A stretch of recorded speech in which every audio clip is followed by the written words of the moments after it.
Right now, two space stations orbit Earth. The ISS cost $150 billion and burns through tons of chemical fuel every year just to stay in position. China's Tiangong cost only $8 billion, yet found a way to cut fuel consumption by 800 kilograms annually. How?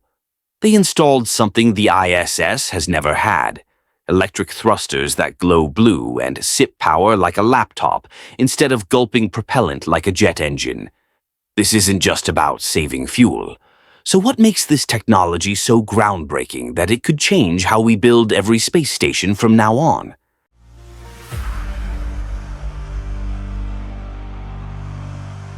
Here's the difference that matters. The ISS relies on a system designed in the 1990s, chemical thrusters that burn fuel and control moment gyroscopes, those massive spinning steel wheels that help stabilize the station without burning propellant. 3 gyroscopes do the work, one sits as backup. Sounds solid, right? But here's the catch. Those gyroscopes max out, saturate, and when that happens, the ISS fires its thrusters to reset everything. That means constant fuel consumption, endless cargo missions hauling propellant, and a system that can't easily be upgraded without massive cost and complexity. China looked at this decades-old approach and asked a better question. What if we didn't have to burn so much fuel at all? Tiangong still uses 26 chemical thrusters for major maneuvers, but here's where it gets interesting. 4 Hall effect thrusters sit alongside them. These aren't your grandfather's rocket engines. They ionize xenon gas and fire it out at extreme velocities using electric fields, glowing blue like something from science fiction, but delivering real-world results. Each thruster operates between 0.5 and 10 kilowatts, producing about 80 millinewtons of thrust. Not much force, but incredibly efficient. And those 2 gas storage modules. Robotic arms can swap them out, meaning the system runs for the long haul without major resupply missions. This marks the first time electric propulsion actively maintains a crewed space station's orbit. The payoff? 800 kilograms of chemical propellant saved every single year. That's fewer cargo flights, lower launch costs, and a station that operates leaner. But does this technology translate to better living conditions up there? Walk inside both stations and you'll notice something immediately. The ISS spans 388 cubic meters, roughly the size of a 6-bedroom house, built from 16 modules assembled over 42 flights. Tiangong offers 110 cubic meters across 3 modules. 1/3 the size, yet somehow it doesn't feel cramped. Why? Because China designed every centimeter with 2020's technology instead of retrofitting 1990's hardware. The ISS typically houses 6 astronauts, sometimes 13 during crew swaps. Tiangong runs with 3 taikonauts on 6-month missions, up to 6 during handovers. Fewer people, but the station uses its space with surgical precision. Take the core module, 50 cubic meters with 3 separate sleeping quarters, a bathroom, and dedicated zones for work, dining, exercise, and healthcare. Wi-Fi covers the entire interior. Even the food system reflects this efficiency gap. Astronauts aboard the ISS use a food warming machine that takes 20 to 30 minutes to rehydrate freeze-dried meals with hot water. No microwave exists because the power draw would overwhelm the electrical system. Tiangong installed the first space microwave, custom-engineered to run on minimal power, survive launch forces, and operate safely in microgravity. It heats meals for all 3 crew members in 7 minutes. 7 minutes versus 30. That's not just convenience, that's respecting the crew's time in an environment where every minute counts. But the real engineering philosophy shows up in the robotic systems.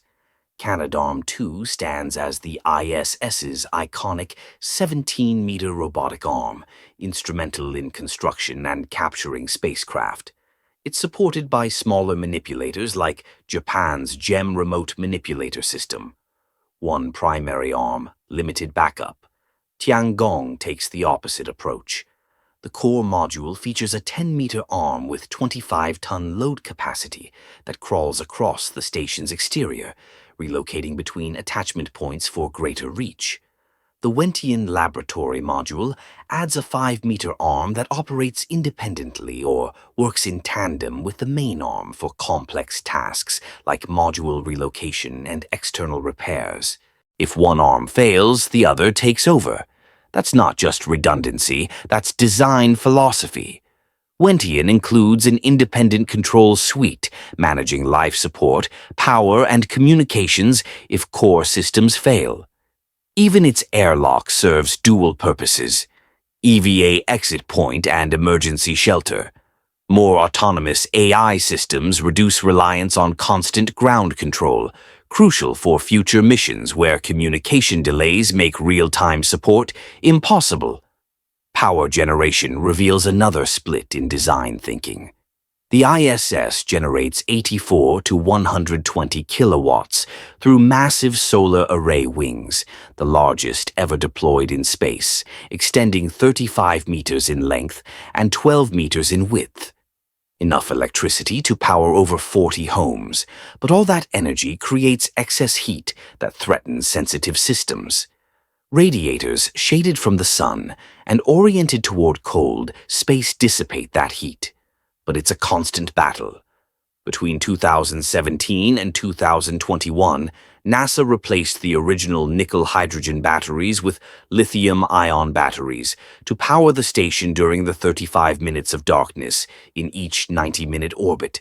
Tiangong uses smaller modular solar arrays on each module with gallium arsenide photovoltaic cells. These panels steer independently to track the sun for maximum efficiency. Less total power generation, but matched precisely to the station's needs without the thermal management headaches plaguing the ISS. The exercise equipment tells the same story. Astronauts must work out at least 2 hours daily to fight muscle loss, bone density reduction, and fluid buildup caused by microgravity. The ISS centralizes most gym equipment, relying heavily on the advanced resistive exercise device that simulates free weights with up to 600 pounds of resistance. Tiangong distributes fitness systems across all 3 modules. Wentian houses a space cycling machine working both upper and lower limbs simultaneously. Mengtian features resistance training devices, including a rowing machine delivering full-body engagement in compact ORM, lighter modular systems that occupy less space and use less power while still delivering complete workouts. Even the lighting addresses problems the ISS never fully solved. Orbiting Earth every 90 minutes means experiencing 16 sunrises and sunsets in a single day, wreaking havoc on circadian rhythms. Tiangong installed a dynamic lighting system mimicking natural Earth conditions, simulating daylight, sunset, and nighttime to maintain the crew's biological clock and support better sleep, mood, and overall health. Here's what this comparison really reveals. The ISS stands as humanity's greatest collaborative achievement in space, involving multiple nations and representing decades of incremental progress. But most modules were built in the 1990s, some Russian components dating back to the Soviet era. Maintenance costs rise every year as systems age and complexity compounds. China built Tiangong in under 2 years for $8 billion, incorporating lessons learned from watching the ISS operate for over 2 decades. They identified every inefficiency, every workaround, every compromise made necessary by aging hardware, and designed solutions from scratch. Electric propulsion, distributed redundancy, modern materials, integrated AI, efficient thermal management, modular power systems. These aren't just incremental improvements. This represents a fundamental rethinking of how space stations should function. The question isn't whether Tiangong is better than the ISS. That comparison misses the point entirely. Still too long.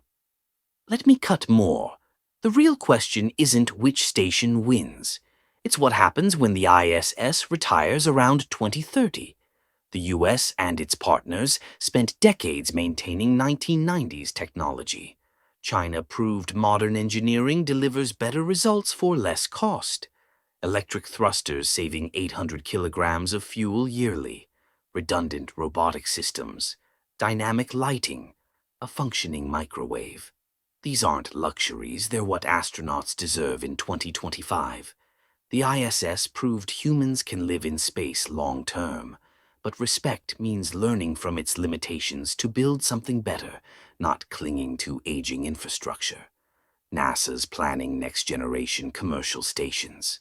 Will they incorporate electric propulsion and advanced AI, or will budget constraints force another generation to work with yesterday's technology? China didn't just build a space station. They proved rethinking assumptions leads to breakthroughs. The lessons are there. The question is whether they'll be learned or ignored. If this breakdown changed your perspective, hit like and share it. Drop your take. Should NASA adopt electric propulsion or stick with chemical systems?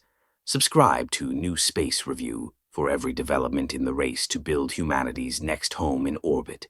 While China announces another space milestone, Elon Musk quietly made a game-changing move at Starbase. SpaceX erected a massive steel structure overnight at Massey's test site, standing right beside Starship's flame bucket.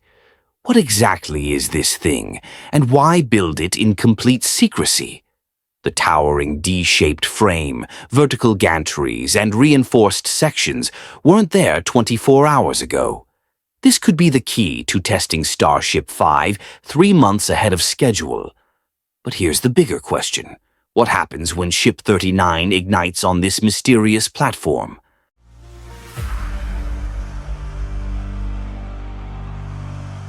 On December 13th, SpaceX workers began assembling something unusual.